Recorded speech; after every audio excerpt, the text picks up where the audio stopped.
నమస్తే, welcome to great Andhra. మనతో పాటు ఉన్నారు సీనియర్ పొలిటికల్ అనలిస్ట్ డిఆర్ మహర్షి గారు. నమస్తే సార్. నమస్తే అమ్మా. సార్, లోకేష్ గారు ఒక ట్వీట్ చేశారు. లాస్ట్ 58 ఏళ్ల పాలనలో మొత్తంగా ముందు గవర్నమెంట్స్ ఏవైతే ఉంటాయో అవన్నీ చేసిన అప్పులకి వడ్డీ పోల్చితే కేవలం వైఎస్ జగన్మోహన్ రెడ్డి పాలించిన టైంలో కడుతున్న వడ్డీ అనేది డబుల్ అయిపోయింది. అంత దారుణంగా వాళ్ళు అప్పులు చేశారు, వడ్డీలు చాలా దారుణంగా పెరిగాయి, ఇంత దారుణమైన పాలన చేశారు, ఇంకేవో మెన్షన్ చేశారు, దానికి సపోర్టెడ్ డాక్యుమెంట్స్ పెట్టారు. సరే, ఇది ఒకటైతే దానికి కౌంటర్గా వైఎస్ఆర్సీపీ వాళ్ళు కూడా ఒక ఇది పెట్టారు. వాళ్ళు కూడా అవన్నీ మెన్షన్ చేస్తూ 58 ఏళ్లలో వాళ్ళ రెజ్యూమే ఉన్న టైంలో, అంటే టీడీపీ ఉన్న టైంలో అంతకుముందు వరకు ఉన్నది 7,000 చిల్లర వరకు అయితే వీళ్ళ గవర్నమెంట్ రాగానే అది డబుల్ అయిందని, వీళ్ళు ఎలా అయితే డబుల్ అని చూపించారో సేమ్ వాళ్ళది కూడా వాళ్ళ పీరియడ్లో డబుల్ అయిందని చెప్పారు. సో ఇద్దరు కౌంటర్ కరెక్ట్గా ఇచ్చుకున్నారు. ఇందులో ఏది వాస్తవాలు అనేది ప్రజలకి ఎప్పటికీ తెలియదు. అంటే ఎందుకంటే మనం బడ్జెట్ విషయంలో కూడా చూసాం, ఏది నిజం అనేది తెలియకుండా చేశారు మొత్తానికి ప్రజల్ని. ఇప్పుడు ఏంటి అంటే ఎప్పటి నుంచో చెప్తున్నారు, ఆల్రెడీ వాళ్ళ పాలన స్టార్ట్ అయినప్పటి నుంచి, కూటమి స్టార్ట్ అయినప్పటి నుంచి చెప్తున్నారు ఎలాగో అప్పులు చేశారు, రాష్ట్రాన్ని విధ్వంసం చేశారు అని. మళ్ళీ ఇప్పుడు ట్వీట్ చేయడానికి రీజన్ ఏంటి? ఈ అంకెల గారడీలు ఎప్పుడు ఇట్లనే ఉంటాయి. స్టాటిస్టిక్స్ కానీ, అంకెలు కానీ, బడ్జెట్లు కానీ, లెక్కలు కానీ ఎవరికి అనుకూలంగా వాళ్ళు మాడుతూ ఉంటారు. ఇప్పుడు లోకేష్ గారు ఏమన్నారు ఒక్కసారి చూద్దాం. లోకేష్ గారు ఏమంటారంటే, అయ్యా 58 ఏళ్ల పాటు అందరు ముఖ్యమంత్రులు కలిపి చేసిన అప్పు పైన 2019 నాటికి 14,155 కోట్లు వడ్డీ అయింది, వడ్డీ చెల్లిస్తున్నారు. అయితే జగన్ రెడ్డి పాలించిన 5 ఏళ్ల కాలానికి, అంటే 2024 నాటికి ఈ వడ్డీ ఏమైందంటే 24,944 కోట్లకు చేరింది. అంటే అందరి ముఖ్యమంత్రులు చేసిన దానికంటే చెల్లించిన వడ్డీ కంటే దాదాపు ఈయనది 11,000 కోట్లు ఎక్స్ట్రా.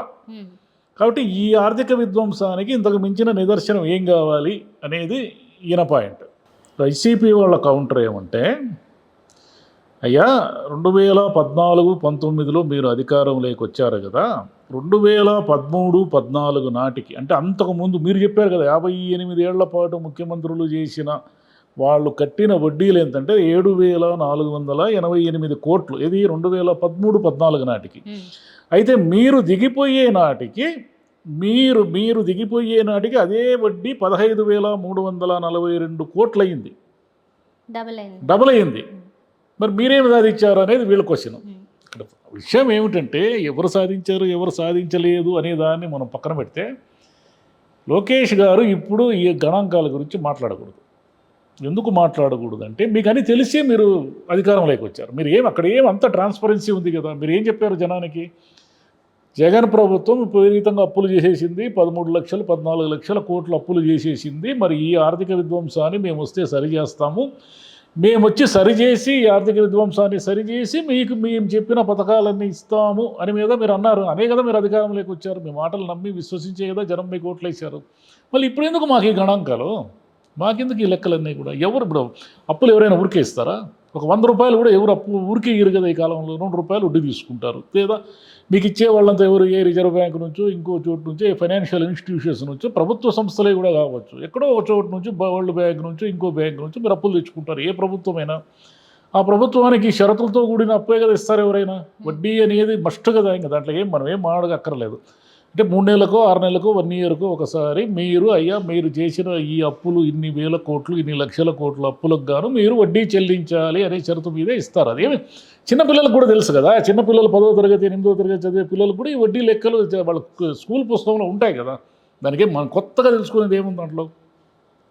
ఇప్పుడేమో లోకేష్ గారు ఏమంటున్నారు, అయ్యా మేము ఈ వడ్డీ కడుతున్నాము 11,000 కోట్లు, ఆయన అదనంగా నెత్తిని మోపిపోయాడు, మాకు ఈ వడ్డీ అంతా కట్టాలి, ఈ వడ్డీ అంతా కట్టాలి. ఎందుకంటే ఇదంతా ఆర్థిక విధ్వంసము అనే ఒక బూచిని చూపించి, జగన్ చేసిన ఆర్థిక విధ్వంసం అనే ఒక బూచిని చూపించి ఎంతో కాలము మీరు మాట్లాడలేరు. ఎందుకు మాట్లాడలేరు?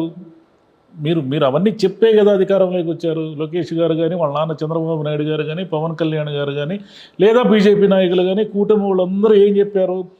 జగన్ మొత్తం ఫినిష్ చేసేసాడా, ఏమి లేదు జగన్ హయాంలో, ఏమి జీరో ఉంది, ఆర్థికంగా విధ్వంసము. ఇంక దీన్ని ఇప్పుడు మనం బాగు చేయాలంటే అంత ఈజీ కాదు, అంత సులభం కాదు. కానీ మేము వచ్చి బాగు చేస్తాము. ఎలా చేస్తామంటే సంపద సృష్టిస్తాము, లక్షల ఉద్యోగాలు సృష్టిస్తాము. ఇవన్నీ చేయడంతో పాటు మీకు ఈ పథకాలన్నీ ఇస్తాము. మీకు ఏమి చెప్పారు కదా, అమ్మకు వందనమని, అదేని ఇదేని, ఇంట్లో ఆడవాళ్ళందరికీ డబ్బులు ఇస్తామని, ఉచిత ప్రయాణం చేయిస్తామని, సిలిండర్లు ఇస్తామని, అన్న క్యాంటీన్లని, పెన్షన్లని వరుస పెట్టి చెప్పారు కదా, రైతు భరోసా అని. ఇవన్నీ మీరు చెప్పినప్పుడు మీకు ఆర్థిక మీ దగ్గర జీరో, ఏం డబ్బులు లేవు మా దగ్గర, మేము అప్పుల్లో ఉన్నాము, ఇన్ని వేల కోట్లు వడ్డీలు కడుతున్నాము అనే విషయం తెలీదా మీకు? మీరు చిన్నపిల్లలా? మీరు కూడా పెద్ద ఇప్పుడు మీరు హెరిటేజ్ లాంటి సంస్థే నడుపుతున్నారు కదా మీ కుటుంబము. చంద్రబాబు నాయుడు గారి కుటుంబము భువనేశ్వర్ రాజకీయాల్లో లేకపోవచ్చు, కానీ చంద్రబాబు నాయుడు గారికి, లోకేష్ గారికి ఇద్దరికి తెలియకుండానే హెరిటేజ్ సంస్థ నడుస్తూ ఉంది. దాంట్లో ఏమి ఒక్క లెక్కలు కూడా వీళ్ళకేమి తెలియకుండా ఏమి లేరు కదా. మరి మీ సంస్థ ఎలా నడుస్తూ ఉంది? మీ సంస్థ లాభాల్లో నడుస్తూ ఉందంటే ఏమిటి అర్థము? దానికి ఒక పెట్టుబడి ఉంటుంది, దానికి ఇది ఒక లెక్క ఉంటుంది, ఉద్యోగులు ఉంటారు, ఎంత వ్యాపారం చేస్తున్నాము, ఎంత లాభ నష్టాలు చూసుకుంటున్నాము అని లెక్కలు చూసుకునే కదా ఎవరైనా క్లియర్గా చెప్తారు మా సంస్థ లాభాల్లో ఉందా నష్టాల్లో ఉందని. మీ సంస్థలన్నీ లాభాల్లో నడుస్తున్నప్పుడు మీ ప్రభుత్వం మాత్రం ఎందుకు నష్టాల్లో ఉంటుంది? ఎప్పుడు చూసినా మీరు ఎప్పుడు మాత్రం మీ నాన్నగారే కదా పాలించారు. ఎన్నేళ్ళు పాలించారు? 14 ఏళ్ళు పాలించారు ఆయన. ఇప్పుడు ఈ టర్మ్ కంప్లీట్ అయితే 19 ఏళ్ళు. మీరు ఈ 14 ఏళ్ళు అంత మునుపు టీడీపీనే కదా. ఎన్టీఆర్ గారు ఉండొచ్చు కూడా. ఎన్టీఆర్ గారు అధికారంలో ఉన్నప్పటికీ గతంలో 83 నుంచి 89 వరకు జరిగిన 6 ఏళ్ల పాలన, తర్వాత 94 నుంచి 95 1 సంవత్సరం ఎన్టీఆర్ గారి పాలన అనే పక్కన పెడితే టీడీపీ పాలనే కదా అది. అంటే మీరు మొత్తం ఎన్నేళ్ళు ఉన్నారు ఈ రాష్ట్రం, ఉమ్మడి రాష్ట్రంలోనూ విభజిత రాష్ట్రంలోనూ అధికారంలో? మరి ఎందుకు అప్పులు చేశారు మీరు? ఆయన 5 ఏళ్లలోనే మొత్తం ఫినిష్ చేసిపోయాడు అంటున్నారు కదా. మరి ఇన్నేళ్లలో మీరెందుకు అప్పులు చేశారు? ఆయన పథకాలు ఇచ్చాడు, ఏదో బటన్ నొక్కాను అంటున్నాడు. మీరేమి ఇచ్చారు? మీరు బటన్ నొక్కరు, అప్పులు మానరు. ఇంకో పాయింట్ కూడా మెన్షన్ చేస్తారు, కోవిడ్ లేదు, ప్లస్ కోవిడ్ ఉంది, అదొక పాయింట్ ఉంది. ఎన్డీఏ కూటమిలో ఉన్నారు అప్పుడు ఇప్పుడు కూడా, అంటే కూటమితో పాటు ఉన్నారు కదా, అంటే వాళ్ళ నుంచి బాగా సపోర్ట్ ఉంటుంది కదా అని. వడ్డీలు తగ్గించే విషయమో లేకపోతే అప్పులు దొరికే మీకు ఏదో గ్రాంట్లు వచ్చే అవకాశం అన్నా, ఏదో ఆర్థిక సాయం వచ్చే అవకాశం అన్నా ఉంది. ఎందుకంటే మీరు గతంలో ఉన్నప్పుడు మీరు సెంట్రల్ గవర్నమెంట్ మీకు ఫార్గా ఉంది, అంటే మీ కూటమిలో ఉన్నారు. ఇప్పుడు కూటమిలో ఉన్నారు. ఆయనకేమో 2 ఏళ్ళు కోవిడ్ వచ్చింది. నేను అయినా కూడా నేను ఇది పెంచాను, జిఎస్టీ పెంచాను, అది పెంచాను, ఇది పెంచాను, మీరు చెప్పిన అప్పులేమీ లేవు, కావాలంటే చూడండి అంటున్నాడు ఆయన. ఓకేనా? సరే, ఇంకొక మాట కూడా వద్దాం. ఇప్పుడు ఆయన ఆర్థిక విధ్వంసం చేశాడు అంటున్నారు. ఎందుకు చేశాడు అంటే బటన్ నొక్కడానికి చేశాడు అనేదే కదా మీ ప్రధానమైన ఆరోపణ పోయినసారి ఎన్నికల ప్రచారంలో మీరు చేసింది. మరి మీరు ఎట్లా నొక్కుతారు రేపు? మీరు కూడా ఏదో ఒక బటన్ నొక్కితేనే కదా జనాలకు డబ్బులు పోతాయి, రైతులకు కానీ, అమ్మకు వందనం కానీ. దేనికైనా సరే మీరు ఎక్కడో ఒక చోట అప్పులు తెచ్చో ఇంకోటి చేసో మీరు జూన్ నాటికి వాగ్దానం చేశారు కదా. జూన్ ఎన్నాళ్ళు ఉంది? ఇంకా 4 నెలలు ఉంది. ఎలా చేస్తారు? మంత్రదండం ఏమైనా ఉందా మీ దగ్గర? అది చెప్పరు. ఎంతసేపు ఆయన ఆయన మైనింగ్లో తినేశాడు అంటున్నారు. మరి మీరు చేతికి మైనింగ్ అంతా వచ్చింది కదా, మీరు ఆయన కంటే మీరు ఎక్కువ ఆదాయం చూపించాలి కదా. ఎక్కడ చూపిస్తున్నారు మీరు? ముందే తెలుస్తుంది కదా. అది కూడా రేపు మీరు బడ్జెట్ ఇంకోటో పెడితే అది కూడా తెలుస్తుంది కదా. మీరు ఏ శాఖల్లో నుంచి ఎంతెంత ఆదాయం సమకూర్చారు. ఆయన ఏమో అదేది లిక్కర్ వ్యాపారంలో 1000 లక్షల కోట్లు తినేశారు అన్నారు. మీరేమో జనానికి ఇచ్చారు, అదంతా మీ పార్టీ వాళ్ళందరికీ ఇచ్చారు. మేము చౌక ధరలకు మద్యం ఇస్తాం అన్నారు. ఏమి ఇచ్చారు? మీరు కూడా రేట్లు పెంచారు కదా. ఉచితంగా ఇసుక అంటారు. ఎవరికి దొరుకుతూ ఉంది ఉచితంగా ఇసుక? దొరుకుతూ ఉంది ఎవరికైనా? తెలుగుదేశం నాయకులకి, ఎమ్మెల్యేలు, మంత్రులకి ఏమైనా దొరుకుతూ ఉందేమో, కానీ మామూలు మనుషులకి ఉచితంగా ఇసుక దొరుకుతూ ఉందా? ఎక్కడ దొరుకుతూ ఉంది? అంత అవినీతి అంతా మటుమాయం అయిపోయిందా మీ పాలన? ఎక్కడ మాయమైంది? ఏది ఓ రిజిస్ట్రేషన్ శాఖ ఇంకో శాఖకు పోయి డబ్బులు లేకుండా పనులు చేసుకోరమ్మనండి. సిఫార్సులు, డబ్బులు లేకుండా సామాన్యుడు ఎప్పుడైతే పని చేసుకొస్తాడో అప్పుడు అవినీతి లేనట్టు. మీరు ఎక్కడుంది? మొత్తం అదే కదా, సేమ్. ఇప్పుడు మేము వాళ్ళు దౌర్జన్యాలు చేశారు, వాళ్ళు గూండాలు, రౌడీలు అన్నారు. మీరు మాత్రం గూండాలు, రౌడీలు కదా. మీరు మాత్రం ఏం చేస్తున్నారు? అన్ని మున్సిపాలిటీలను జనాలు పెట్టి కొట్టి మీరు కైవసం చేసుకుంటున్నారు కదా. వాళ్ళు అప్పుడు ఏదో ఏకగ్రీవం చేశారు, వాళ్ళు దౌర్జన్యం చేశారు అనేదే కదా మీ ఆరోపణ. ఇప్పుడు మీరు మాత్రం దౌర్జన్యం కాక ఏమన్నా వైసీపీ వాళ్ళంతా అయ్యా బాబు టీడీపీ వాళ్ళు వచ్చేసరికి మేమంతా మారిపోయిన మనుషులు అయిపోయినాము కానీ వాళ్ళు ఏమైనా వచ్చి చేరుతున్నారా? వాళ్ళు ఇల్లు కూలగొడుతున్నారు, అవి కూలగొడుతున్నారు, బెదిరిస్తున్నారు, భయభ్రాంతులు చేస్తున్నారు. మీ పార్టీలో చేర్చుకొని మీ పార్టీకి జయ్యని మీ చైర్మన్లు, మీ వైస్ చైర్మన్లు ఎన్నికవుతున్నారు. ఎక్కడ ఏం మారింది చెప్పండి? ఏమీ మారలేదు. ఏమీ మారినప్పుడు ఆయన ఆర్థిక విధ్వంసం సృష్టించాడు అని మీరు ఎంతసేపు లెక్కలు, గణాంకాలు చెప్పి ఇంకెంతో కాలం మాయ చేయలేరు. చంద్రబాబు నాయుడు గారు ఏంటంటే ఇప్పటికీ ఆయన ఏం మారలేదు. ఇంకా ఆయన అధికారుల సమీక్ష సమావేశాలు 12 గంటలు 16 గంటలు పెట్టేస్తే అధికారుల్లో బ్రహ్మాండమైన మార్పు వచ్చేస్తే ప్రభుత్వాలన్నీ కూడా అద్భుతంగా పనిచేస్తాయని అమాయకత్వంలోనే ఉన్నారు ఇంకా ఆయన. అలా పనిచేయవు ప్రభుత్వాలు. అలా పనిచేసినా ఎవరి సామాన్యుడికి అందవు. మీరు ముఖ్యమంత్రిగా పగలు రాత్రి సమీక్ష సమావేశాలు చేస్తే ప్రభుత్వాలు అద్భుతంగా ఏం పనిచేయవు. మీరు పనిచేస్తారు అద్భుతంగా. దానివల్ల ఏం ప్రయోజనము? మీకు కిందంతా పనిచేయాలి కదా మొత్తము. ఎక్కడ పనిచేస్తున్నారు? అమ్మాయిలు 30,000 అమ్మాయిలు కిడ్నాప్ అయ్యారన్నారు. ఏమైనారు 30,000 మంది అమ్మాయిలు? ఎన్ని ఆరోపణలు చేశారు మీరు? అదేదో ల్యాండ్స్ అంతా స్వాధీనం చేసేసుకుంటాడు అన్నారు. ఏమైంది? ల్యాండ్లు ఏమి అడే ఉన్నాయి కదా, ఎవరి భూములు వాళ్ళకే ఉన్నాయి కదా. మీరు వచ్చారు అన్ని టేక్ కేర్ చేశారా అవన్నీ? ఏమైనా మళ్ళీ రీసర్వే చేస్తారు? ఏమి లేదు కదా. మీ వాళ్ళ మంత్రులు ఎమ్మెల్యేలు ఏమిటి దుర్భాషలు ఆడతారు, దౌర్జన్యాలు చేస్తారు అన్నారు. మీ వాళ్ళు ఏం తక్కువ చేస్తున్నారు? మీ వాళ్ళు తిడుతున్నారు కదా ఇష్టం వచ్చినట్లు. ఆడపడితే ఆడ తిట్లు శాపనార్థాలు ఉన్నాయి కదా. మీ వాళ్ళు దౌర్జన్యాలు చేస్తున్నారు కదా. కానీ ఏం మారింది? ఏమి మారలేదు. నిజంగా జగన్ దౌర్జన్యాలే చేసి ఉండడం అనే మీ ఆరోపణ నిజమైతే మీరు చేస్తున్నవి దౌర్జన్యాలే. జగన్ ఆర్థిక విధ్వంసం సృష్టించాడు అనే మాటే నిజమైతే మీరు చేస్తున్నది విధ్వంసమే. మీరు చేయలేదా? రాగానే 1,45,000 కోట్ల అప్పులు చేశారు. దేనికి చేశారు? వడ్డీలు కట్టడానికి చేశారా? వడ్డీలు అనేది తప్పదు కదా. మీరు వడ్డీలు కట్టకుండా ఎలా ఎగ్గొడతారు? ఎగ్గొట్టలేరు కదా. మీరు ప్రభుత్వంలో ఉన్నారు, వ్యక్తులు కాదు కదా మీరు. కాబట్టి వడ్డీలు కట్టాల్సిందే. అప్పు చేస్తారా ఇంకోటి చేస్తారా అనేది ఏం సంబంధం? మరి ఇన్ని నెత్తిన పెట్టుకొని ఇన్ని జనానికి అన్ని సమాధానాలు చెప్పాల్సిన ప్రశ్నలన్నీ పెట్టుకొని చంద్రబాబు నాయుడు గారు, లోకేష్ గారు, పవన్ గారు, ఇంకొకరు జగన్ ప్రభుత్వాన్ని నిందిస్తూ జగన్ ప్రభుత్వం మీద అభాండాలు వేస్తూ ఇక ఎంతో కాలము ప్రజల్ని నమ్మించలేరు. మీ టైం వచ్చేసింది. 1 year అయిపోతా ఉంది దగ్గర. ఇక మీరు జగన్ పేరుతో ఇక ఈ ఆర్థిక విధ్వంసం అనే బ్యాలెన్స్ షీట్లు ఇవ్వడం వల్ల మాకేం ప్రయోజనం లేదు. మాకు డబ్బులు కావాలి. మాకెందుకు బ్యాలెన్స్ షీట్లు? మాకెందుకు గణాంకాలు? ఏదో చెప్తారు జీడిపి వృద్ధి రేటు పెరిగింది, ఆ రేటు పెరిగింది, ఈ రేటు పెరిగింది అంటున్నారు. ఏం పెరిగింది? జీఎస్టీ తగ్గిపోతా ఉందని మీరే చెప్తున్నారు. ఎందుకు తగ్గిపోతూ ఉంది? జనంలో ఎందుకు కొనుగోలు శక్తి తగ్గుతూ ఉంది? ఆయన ఏదో బటన్ ఇచ్చి ఏదో డబ్బులు పంపు చేసేవాడు జనాల్లోకి. ఓ 10,000 20,000 ఆ 10,000 20,000 తీసుకుని మళ్ళీ ఏదో ఖర్చు పెట్టేవాళ్ళు. ఇలా రొటేషన్ ఆఫ్ మనీ అనేదన్నా జరిగేది. మీ హయాంలో అది జరగలేదు. సంపద వృద్ధి చెందలేదు. ఉద్యోగాలు ఉన్న ఉద్యోగాలని తీసేశారు. ఆ మధ్యంలో ఏదో కొన్ని వేల మంది ఉద్యోగాలు పోయారు. వాలంటీర్ వ్యవస్థ ఏమైంది? వాళ్ళు పోయారు. ఉన్న ఉద్యోగాలే పోయాయి కానీ కొత్తగా ఏమి ఇచ్చారు? డిఎస్సి ఎప్పుడో ప్రకటిస్తారు, ఎప్పుడు ఇస్తారో తెలియదు. కాబట్టి చాలా ప్రశ్నలకి టీడీపీ కూటమి సమాధానం చెప్పుకోవాల్సిన అవసరం ఇంకొక 4 నెలల్లోనే ఉంది. మీరు బడ్జెట్ రేపు ప్రవేశపెట్టు, ఇంకోటి బడ్జెట్ లెక్కలు తప్పులు చెప్పవు కదా. మీరేమన్నారు? 14 లక్షల కోట్లు అప్పులు చేశాడు జగన్ అన్నారు. ఏడ చేశాడు? మీ బడ్జెట్లోనే ఉంది కదా.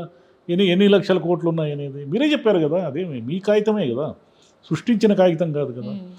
మరి కాబట్టి తెలుగుదేశం వాళ్ళు ఇక జగన్ మీద అభాండాలు ఆరోపణలు వేస్తూ వాళ్ళు దౌర్జన్యకారులు, వాళ్ళు గూండాలు, వాళ్ళు అది వీళ్ళు ఇది. అవును, ఆయన రోడ్లే వేయలేదన్నారు. మీరు 8 నెలలు ఏం రోడ్లు వేశారు? ఏడేశారు? ఎన్ని వేశారు చెప్పండి? ఏదో పీపీపీ అంటున్నారు. అది ఎప్పటికి ఎలా జరుగుతాయో తెలియదు. ఏమీ లేదు. 1 yearకి మనం జనము అడగడం మొదలు పెడతారు. 1 year వరకు ఏ ప్రభుత్వాన్నైనా జనం చూస్తూ ఉంటారు ఏం జరుగుతుంది. ఈ 1 yearలో వీళ్ళు ఏం చేశారు? మద్యమే, మైనింగ్ ఏమైందో తెలియదు, ఇసుకేం ఉచితం లేదు, అవినీతి ఏమి తగ్గలేదు, సంపద సృష్టి జరగలేదు, ఉద్యోగాల సృష్టి జరగలేదు, మీరు చెప్పిన దౌర్జన్యాలు ఇవేమీ ఆగలేదు. మీ వాళ్ళే దౌర్జన్యకరంగా అన్ని మున్సిపాలిటీలు కైవసం చేసుకుంటున్నారు. మరి ఏం మారింది? మీరు వస్తే మారుతుందనే కదా జనం మీకు ఓట్లు వేశారు. మీరు ఏం మార్చారు చెప్పండి? అంటే పోనీ కనీసం ఇప్పుడు లోకేష్ గారు పెట్టిన ట్వీట్కే మనం పరిమితమై మాట్లాడుకున్నా, వాళ్ళ రెజ్యూమ్లో చేసినవి డబుల్ అయ్యాయి, తర్వాత జగన్ గారి రెజ్యూమ్లోనూ డబుల్ అయ్యాయి, మళ్ళీ వీళ్ళు 5 years చేశాక అది డబుల్ అవుతాయి, క్యారీ ఓవర్. అది న్యాచురల్ కదా, అది క్యారీ ఓవర్ కదా. మన పూర్వీకులు, మన ముత్తాత, తాత, తండ్రి అప్పులు చేస్తే, మన ముత్తాత 10,000 చేస్తే మన తాత దగ్గరికి వచ్చేసరికి అది 1,00,000 రూపాయలు అవుతుంది. మన తండ్రి దగ్గరికి వచ్చేసరికి అది 10 లక్షలు అవుతుంది. అంతే కదా. వడ్డీలన్నీ కలుస్తాయి కదా, అన్నీ యాడ్ అవుతాయి కదా. కొత్త అప్పులు ఇప్పుడు చేస్తూ ఉంటే మన దగ్గరకు వచ్చేసరికి అదంతా క్యారీ ఓవర్ అవుతుంది కదా. కొత్తగా మనం చేసిన అప్పు ఎలా అవుతుంది? మన ముత్తాత దగ్గర నుంచి అప్పు చేస్తూ ఉంటే దాన్ని అంతా తెచ్చి మన్నెత్తికి రుద్దితే ఎట్లా? ఇదంతా మీరే చేశారని. మరి మీరు చేయకండి, అప్పులు చేయకండి. మీరు జీరో. మీ ప్రభుత్వం వచ్చినప్పటి నుంచి ₹1 కూడా మేము అప్పు తీసుకోము, ఉన్న దాంతోనే సర్దుతాము అనండి చూద్దాం. చేయలేరు. మీరు అప్పులు చేయాల్సిందే, వడ్డీలు కట్టాల్సిందే, జనానికి సమాధానాలు చెప్పుకోవాల్సిందే. అంటే ఎట్లో ఒకటి అధికారంలోకి వచ్చేస్తే ఒక 5 ఏళ్ళు ప్రశాంతంగా ఉండొచ్చు, తర్వాత చూసుకున్నాము మళ్ళీ జగన్ వస్తాడో రాడు, అదంతా మనకి వీళ్ళకి ఇంకోసారి రావాలని లేదు. మంచి పరిపాలన అందించి నెక్స్ట్ టర్మ్ మళ్ళీ మనమే అధికారంలోకి రావాలనే కోరిక ఏమీ లేదు వీళ్ళకి. ఉన్న కాడికి 5 ఏళ్ళు గడిపేస్తే అదృష్టం బాగుండి ప్రతిపక్షాలు వీక్గా ఉంటే మళ్ళీ గెలుస్తాము, అదృష్టంతోనే గెలవాలనుకుంటున్నారు తప్ప అభివృద్ధితోనూ పనితనంతోనూ గెలవాలనుకోవడం లేదు ఎవరు. అది అక్కడ ఉంది ప్రాబ్లం. ఓకే సార్, చూద్దాం మరి ఈ 5 ఏళ్ళు మనం జాగ్రత్తగా గమనిస్తే ఏమేమి మార్పులు జరిగాయి, నిజంగా చెప్పుకోదగ్గ మార్పులు జరిగి వడ్డీలు తగ్గడము, లేకపోతే నిజంగా సంపద సృష్టించి దాని ద్వారా ఆదాయం జరిగి సంపద సృష్టించడం అంత భ్రాంతి ఇంకేమీ లేదు ఈ ప్రపంచం. సంపద సృష్టిస్తారు. ఇప్పుడు మీరు ప్రభుత్వంలో ఉన్న పెద్దవాళ్ళ దగ్గర నుంచి చిన్నవాళ్ళ వరకు ఎవరినైనా చూసుకోండి, చంద్రబాబు నాయుడు గారు కానీ, జగన్ గారు కానీ, ఇంకొకరు కానీ వీళ్ళు వ్యక్తిగత ఆస్తులు, వ్యక్తిగత వ్యాపారాలు అవన్నీ కూడా సంపద సృష్టించేవే. ఎవ్వరి వ్యాపారం నష్టాల్లో లేదు. కానీ ప్రభుత్వంలోకి వస్తే ప్రభుత్వాన్ని మునిగిపోతుంది. ఎందుకు మునిగిపోతుంది? మీకు బాధ్యత లేదు, మీ సొంతం అనేది లేదు. ప్రభుత్వం అనేది ఒక జవాబుదారీతనము, ప్రజలకు మనం సమాధానం చెప్పాలని లేదు వీళ్ళకి. మనది కాదు కదా డబ్బు, మనది డబ్బు కానప్పుడు అప్పుల్లో ఉంటేనేమి, మునిగిపోతేనేమి మనకేమి. జనం ఏం వడ్డీలు కడతారు, జనం మీద పన్నులు వేస్తాము, రేపు పెట్రోల్ పెంచుతాము, డీజిల్ పెంచుతాము, రేట్లు పెంచుతాము, రిజిస్ట్రేషన్ ఛార్జీలు పెంచుతాము, ఎలక్ట్రిసిటీ పెంచుతాము, వాడు నెలలో వాడు కట్టే బిల్లులన్నీ పెంచుతాము, డబ్బులు వస్తాయి. మనమేం పోయింది, మనమేం జబ్బులో నుంచి ఇస్తాయి కదా. అది మీ కంపెనీకి అలా చేయండి చూద్దాము, మీ సొంత కంపెనీల్లో అలా చేయండి. ఈ సంవత్సరం 100 కోట్ల నష్టం వచ్చింది అనగానే మీరు ఉలిక్కిపడి ఎన్ని జాగ్రత్తలు తీసుకుంటారు ఆ నష్టాన్ని నివారించడానికి. మరి ప్రభుత్వంలోకి వచ్చేసరికి ఎందుకు అట్లా బిహేవ్ చేస్తారు మీరు? ప్రభుత్వంలోకి వచ్చేసరికి ఏమో మీకు ఏమీ జవాబుదారీతనం ఉండదు, మీ సొంత ఆస్తులేమో పూర్తి జవాబుదారీతనం. అది లాస్ట్ ఇయర్ అఫిడవిట్కి ఈ ఇయర్ అఫిడవిట్కి అది 100 కోట్లు పెరుగుతూనే ఉంటుంది వాళ్ళ ఆస్తులు. ఇదేమో బడ్జెట్లో ఏ బడ్జెట్ చూసినా కూడా సంవత్సరం వడ్డీలు అప్పులు కడతానే ఉంటాం మనం. అదేందో ఈ జవాబుదారీతనం ఉండాలి అంటేనేమో ప్రైవేట్ పరం చేయాలి, ప్రైవేట్ పరం చేస్తే ఇంకో కొత్త సమస్యలు, దానికి ఇంకా ఎన్నో ఇబ్బందులు. ప్రైవేట్ చేయరు, ఏం చేయరు వీళ్ళు. చేసినా అదో ఒక సమస్య, కుదరదు కూడా. కుదరదు. అంతే. Right, thank you. రైట్ అమ్మా.